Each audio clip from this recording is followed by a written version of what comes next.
The last case we want to talk about is Airbnb.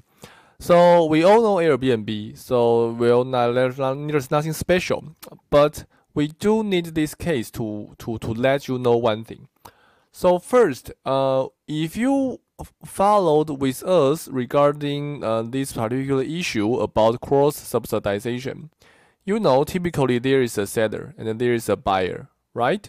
And when we talk about whether you want to have the sellers to be subsidizers or the buyers to be the subsidizers, you probably have mentioned one thing. Almost always we let the sellers to be the subsidizer and the buyers to be the subsidizees. Okay, why is that? If you talk about price sensitivity, then always sellers they have lower price sensitivity because they collect money. All right. If you talk about low marginal cost of growing, almost always is the seller because sellers need to do business. Same side network externality, almost always sellers are having negative side because that's always competition. If you talk about easiness of collecting money, almost always it's seller. That is easier.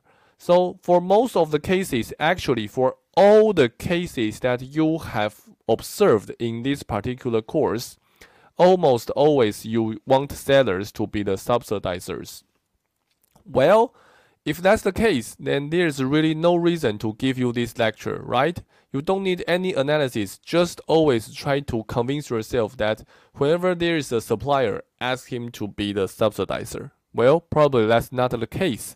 So let's consider Airbnb. We all know that Airbnb is a two-sided platform connecting travelers and house owners. So now if you want to travel to Hsinchu, Hualien, Penghu or whatever place, you don't need to always just stay in a traditional hotel. You may choose to stay in some house owners, some local persons. They offer their house onto Airbnb, their room to Airbnb, so that you may go there and enjoy a night. So of course, there are all kinds of house owners. There are some house owners, they take this as their profession. But anyway, there are a lot of house owners that they somehow just give a room or a house to Airbnb and try to do business there. Okay, so let's consider the cash flow. Typically, travelers, they do free registration and then they book rooms to house owners. They pay to house owners. And the interesting thing is that Airbnb collects fees from both sides. It collects fees from travelers as some service fee per transaction, and it also collects money from house owners as revenue sharing. And typically it's the following. The percentage from the travelers and from the owners are typically different, ranges from here to there, but typically, I'm saying typically, is the following. Suppose you buy a room which is priced at 100. If you want to pay 100, actually you as a traveler, you pay 106. And $6 is for Airbnb to as the service fee. And then the house owner actually does not get 100.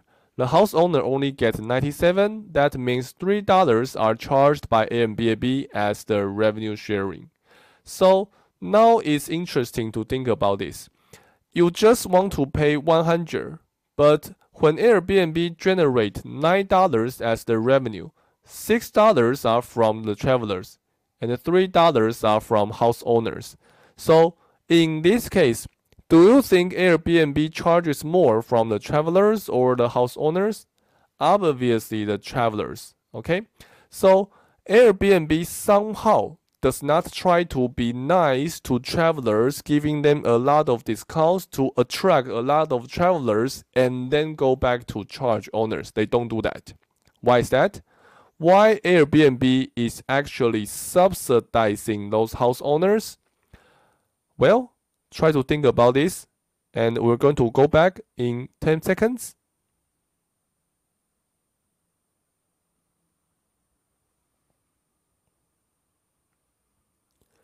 Okay, so the answer is actually also very simple.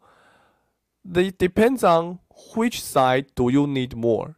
or which side is more linked to use your platforms. Okay, if you are Airbnb and then you are talking about some hotels or some supplies at some very famous scenery spots like Kending, Penghu, or any beautiful place that you enjoy. Okay, so in this case, we are talking about suppliers, those house owners, and we are talking about those travelers. Okay, basically, the trust is a very important issue on Airbnb. So basically, we need to think about this.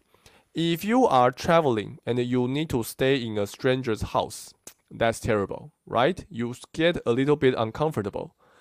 On the same time, if you are an owner and some travelers is going to stay in your house and they are strangers, then again, you feel uncomfortable. So that's why every time when I go to a conference and when I want to choose Airbnb, the house owner always asks me what I want to do in that particular city. Then I say, okay, I'm a professor in National Taiwan University. I go there because I want to do a conference. They ask me to send them a file of the paper that I'm going to present. Obviously, those owners do not do game theory or calculus. They cannot understand, and typically, I guess, they cannot understand my paper. But they do want to see some kind of proof showing that I am really going to that conference. They ask me to send them the website of that conference, in particular, the information about my presentation, and so on and so on. Because they hope if I am really a university professor, then they feel more comfortable, right? So that's one thing. And then if you think you are travelers and you don't want to stay in stranger's house, what do? Well, you ask 10 friends to do that together. But if you are a house owner and if 10 strangers are going to stay in your house, that's even more terrible, all right? So it is even harder to solve the trust issue on the owner side. It is hard to convince owners to really give their house into Airbnb. Okay?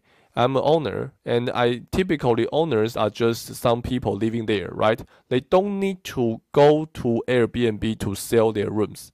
Of course, some people want to make some money, but you need to solve their trust issue so that they are willing to do that. That's uneasy. So that's one thing. Also, you understand that whenever you are talking about a very beautiful place or some places that people want to travel to, then those travelers are from all over the world, but only local people may be the supplier on Airbnb. Okay? So for every city, you almost always see this. For every city that is a hot place for traveling, the local people is very limited. You only have limited supply. And among those limited supplies, you need to convince them to trust you. That's even more difficult. Okay? So for Airbnb, actually they need owners more than they need travelers. They really need a lot of owners, and in some sense that means owners do not want to pay a lot for Airbnb. Okay? On the other hand, travelers are willing to pay more. So that's why it should subsidize owners instead of subsidize travelers. You need to be nice to owners because they are just so valuable. Okay? So still, if you think about easiness to collect money, if you think about same side negative externality, still you may think it's good to subsidize travelers. But if you really think about this industry and thinking about how valuable the scarcity of owners, you understand that owners are not so willing to pay you more. So it makes sense to subsidize owners instead of subsidize travelers. That's why on Airbnb, actually the subsidization comes in that way. Owners are subsidizees and the travelers are subsidizers. You try to be nice to owners so that there are a lot of rooms on your website, and then you go back to charge your travelers. Okay? So I hope this case also give you some information or some ideas about cross-subsidization. So that's the end for today. Thank you.